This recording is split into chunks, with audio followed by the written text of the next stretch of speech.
Refuse to lose, I'm built to win. Apply myself, I filled it in. No time for the doubt, they counted me out, I'm getting it in. Yeah. No time for no loss, I'm paying the cost, I'm in it to win. Yeah. Refuse, mine it can't be diffused. If you ain't thinking the same, then we playing by different rules. You can't see the vision, we living at different views. Until we complete the mission, keep getting up, never snooze. I walked a mile in my shoes, had the mind of a fool, chasing diamonds and jewels. Trust me, I was confused. Started minding my business and used my mind as a tool. Ended up finding my purpose and found the time to get to it. They told me I couldn't do it, they told me I couldn't make it. They sold it, could never break it. That's sadly mistaken. I need a piece of the pie, I want it so bad I can taste it. They told me like Toby, keep on running, toes they gon' take them. Refuse to lose, built to win. Apply myself, I filled it in. No time for the doubt, they counted me out, I'm getting it in. Yeah. No time for no loss, I pay for the cost, I'm winning to win. Yeah. Refuse to lose, I'm built to win. Apply myself, I filled it in. No time for the doubt, they counted me out, I'm getting it in. Yeah. No time for no loss, I'm paying the cost, I'm in it to win. Yeah. Refuse. Welcome back to CTC. I'm your gracious host, Carl, and I'm back with another one. This time, we're here to talk Maction. We're here to talk about Maction, which starts in about 40 minutes.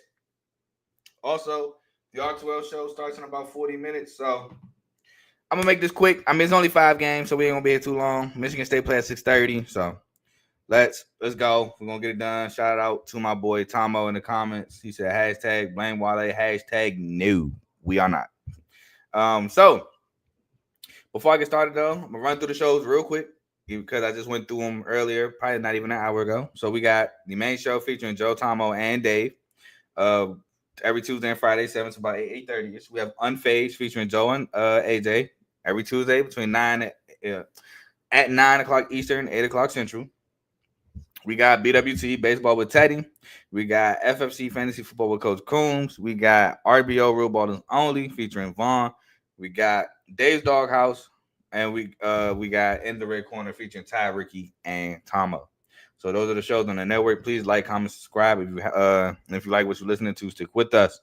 Now, let's get started with this Maction. And we're going to start with my first game on here. We got Akron at Bowling Green today at 7 o'clock on ESPNU. Now, crazy how fast the season has gone by because this is Akron's last game of the season.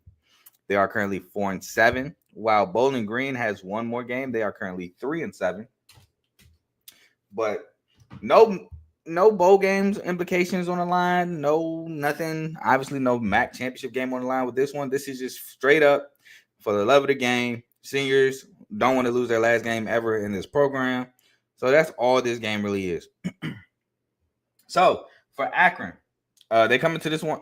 Bowling Green comes into this one 2.5-point favorites. Now when I said the seniors, that's for Akron because Akron's 4-7. They can't make a bowl game. They're not going to get the 6 wins. So all that was for Akron. Now, like I said, for Akron, got to establish Jordan Gant, the running back. That's going to be huge in this one. Got to get him established. Get off the field on third downs. Pressure Drew Pine, the quarterback for Bowling Green. Force turnovers and get Marcel Williams the ball. Now, for Bowling Green, you want to force turnovers in this ball game. You want to make this a low-scoring game. I do think that fits you more. If Akron's out here putting up a bunch of points, that is more in favor of Akron. You want to hang around late in the ball game. That was key. That was real big in the win against Toledo. And you want to get off the field on third down and protect the football because Drew Pine has 4 touchdowns, 5 interceptions on the year. So, got to protect that ball. But my winner, I'm taking the road underdog. I am taking Akron in its final game to get the dub against Bowling Green.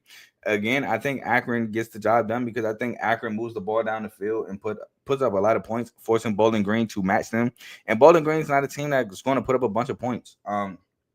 I believe Bowling Green is a team that wants to play defense and put up points in spurts. Not in spurts. What's a better way to say it?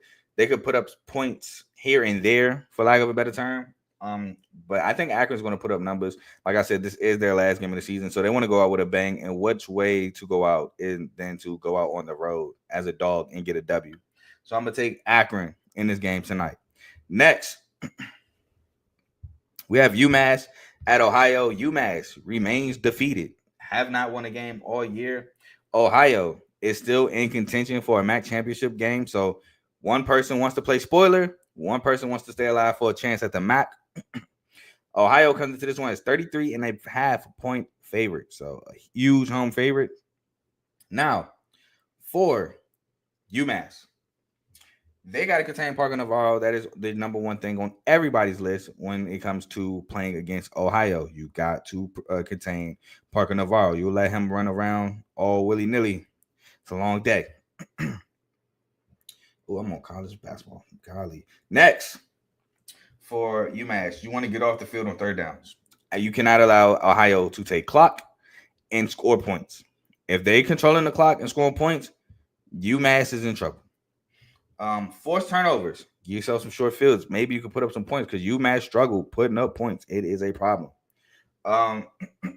Establish the sustain touchdown drives. Can they sustain the drive and put up touchdowns? Can they sustain the drive, period? But let alone, can they put up touchdowns? And you got to stop the run because that is what Ohio loves to do. Now, for Ohio, I'm going to just run through this real quick. You want to score because UMass struggles scoring. So if you put up a lot of points, UMass will struggle. Establish the run because that's what you love to do. Get Chase Hendricks the ball, your best receiver in the slot. End it early. So what I mean by that, if you up 21-0 second quarter, it's a wrap. And prevent miscues. I'm just going off this last standpoint is like me going off the Ravens Browns game. As a Ravens fan, I watched my team almost shoot themselves in the foot enough to lose a game that they needed against the Browns. Ohio cannot fall victim to that in this game. You got to execute at a high rate. Do not come out throwing picks or fumbling or big pass interferences on third downs or, missing field goals, getting punch blocked. Just execute and you should be fine. And my winners, obviously, Ohio. UMass has yet to win a game. Ohio is one of the premier teams in the conference. They're at home. Need I say more? I'm going with Ohio. And if you want to take the minus 33.5, I wouldn't even be mad at you. It moved up to minus 34.5. And I just put this banner in literally 5 minutes ago. So, but next, we got Western Michigan at Northern Illinois. Now, Western Michigan comes into this one as 7.5 point road favorites. This game is 7 o'clock today on ESPN2. Now, for Western Michigan, score. Yes, another team where I think if they put up a lot of points, they will win. NIU has struggled putting up points all year. The only time they put up points, you guessed it, they played UMass. So, Western Michigan, if they do a pretty good job playing points, especially with how good that defense did last week, I think they'll be fine. Run Brock Lowry, who's their leading rusher and passer. Pressure John Hoist, who he's been turning the ball over too. Stop the run and force turnovers. Now, if you're NIU, you got to put up points. It's now or never. Now, granted, you're not making a bowl game, but you're playing spoiler. Western Michigan, they are top of the MAC at 5-1. Northern Illinois is towards the bottom of the MAC at 2-4. They're playing spoiler, and they got to find a way to put up points. Got to contain Brock Lowry's legs, protect the football, establish the run, whether it's Telly Johnson or whoever it is, and get off the field on third downs. But my winner is Western Michigan. Why? Because Northern Illinois struggles to put up points, while Western Michigan has a great defense. I think if Western Michigan put up like 20 points, that is good enough to beat Northern Illinois. I would almost venture to say 17-14, but I'm going to say 20. And Northern Illinois will probably put up somewhere between a touchdown, maybe 10 at the most. And I think Western Michigan just handles business on the road to remain at the top of the MAC conference and all but punch their ticket to a MAC championship game appearance.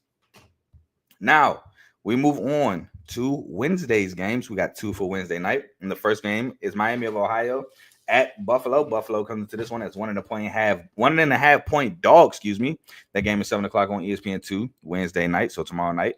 And that game has me confused because I'm so confused with Daquan Finn announcing that he stepped away from the team to focus on the NFL draft. Why Miami of Ohio is favored on the road. I am very confused about that. Which kind of spoiled who I got winning. So, but let's get into it. Miami of Ohio. Henry Hassan gets a full week, knowing that he's the starter. He gets a full week practicing, full week with the offense. So That's a huge point because last week he was just thrusted into the starting lineup, threw 3 picks. Stop L.J. Henderson, the running back for Buffalo, who's probably one of the best. No, not probably. He is one of the best players on that offense. 4 turnovers. Get Cam Perry the ball, the big playmaker receiver for Miami of Ohio, and contain Taquan Robertson's legs, who does have the ability to run it some. Now, if you're Buffalo, pressure Henry Hassan. Like I said, last week, he threw 3 picks. You want to find a way to get that boy to turn that ball over. Get the ball to L.J. Henderson. Get the ball to Victor Snow and Nick McMillan, your 2 receivers for the Buffalo Bulls. Stop the run because you want Miami of Ohio to have Henry Hassan have to beat you. And last but not least is forced turnovers.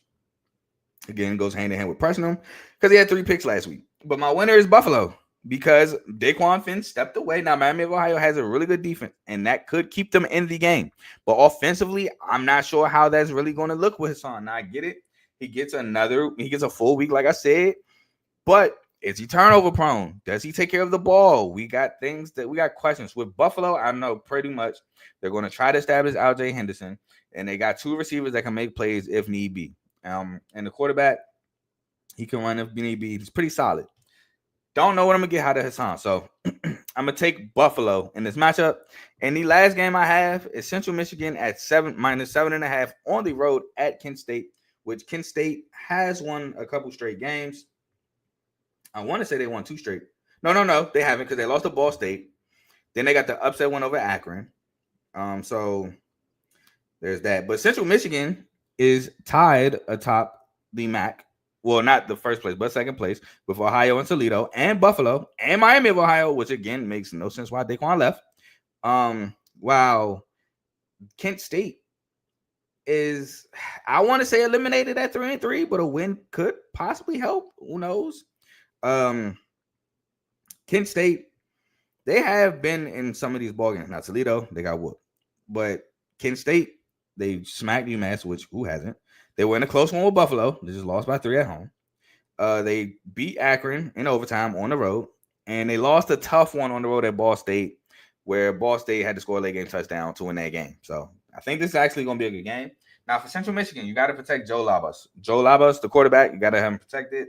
Pressure Drew DeShields, who had a phenomenal game last week against Akron. 5 touchdown passes, no picks. Establish the run. You want to strike first on the road because Kent State, they can score, but that's not their forte. And make Kent State chase you. Like I said, they can score, but that's not really their forte. Against Ball State, it was super defensive. Akron, I don't think they're really great defensively, so Kent State put up a ton of points. And against Toledo, put up 10 points. Bowling Green, they put up 24. UMass don't count, so we're not going to go there. And Kent State, they put up 28. For Kent State, they got to establish Gavin Garcia, establish the run game. Get Kate Walford the ball, score. You got to find a way to put up points, man. If you can find a way to put up points against Central Michigan and not set them up for success, that'll be huge. Pressure Joe Lobos and protect Drew DeShields. Now, my winner in this one, I was going back and forth with this one. Central Michigan, they've been playing well, absolutely dominated Buffalo. Had a chance in the Western Michigan game, blew out Bowling Green. That one loss to Akron does look suspect. They beat Eastern Michigan. And their other loss in the MAC was to Western and Akron. But I'm going to go with the upset. I took Kent State last week in the upset. I'm taking Kent State this week to beat Central Michigan at home. I think Kent State plays it better at home than they do on the road. Same with Central Michigan. I think they play better at home than they do on the road. So I'm going to trust that Kent State squeezes out a victory against Central Michigan at home. Plus, Central Michigan last week, they were fortunate a lot of Buffalo turnovers. So I'm going to take Kent State in this one. I think Kent State defense has been playing really well of late. I do think Kent State offensively is going to get the job done. And I know you're going to look at the Akron game. Carl, they just gave up 35 points. I know. But I think Kent State does have a pretty good defense. So, and they've been playing inspired football late down the stretch. So if they can somewhat play some type of spoiler and possibly give themselves the delusion that they have a chance, because I think they're done, but there is a little shot in the dark. I think Kent State comes out on top of this matchup. Now, that's all the game we got for the Maction. Y'all go ahead and enjoy that. Like I said, I'm about to go run off and catch this Michigan State-Kentucky game for the Champions Classic. Shout out my boys. Hopefully we get the job done.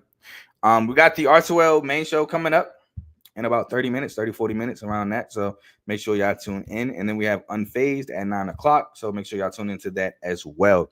But I'm going to be gone. Actually, before I leave, I'll let y'all know right now if I'm doing a show Friday or not, because Thursday is, I think, it's only one game and I'm not interested in it. Let's see. Thursday is Louisiana, Arkansas State. That's a decent game. Arkansas State needs that game to stay alive in the Sun Belt. If they lose, they are eliminated in their division of the Sun Belt, with Southern Miss holding the tiebreaker. Friday, we have Florida State, NC State. The winner of that one, oh, yeah, I'll be back Friday Night Lights for sure. Friday, because we got Florida State, NC State, winner of that makes a bowl game. And then we have Hawaii, UNLV, which if Hawaii wins, I think they all but punch their ticket to the Mountain West Conference Championship games. If UNLV wins, that makes the Mountain West very interesting. No, yeah, Hawaii's 4-2 and UNLV is 4-2. So the loser of this game Friday night, they are eliminated from the Mountain West Conference title game. So that's the game I got to talk about. And it's in UNLV. So we'll be back Friday with Friday Night Lights to discuss. So y'all enjoy the main show. I'm gone. Peace.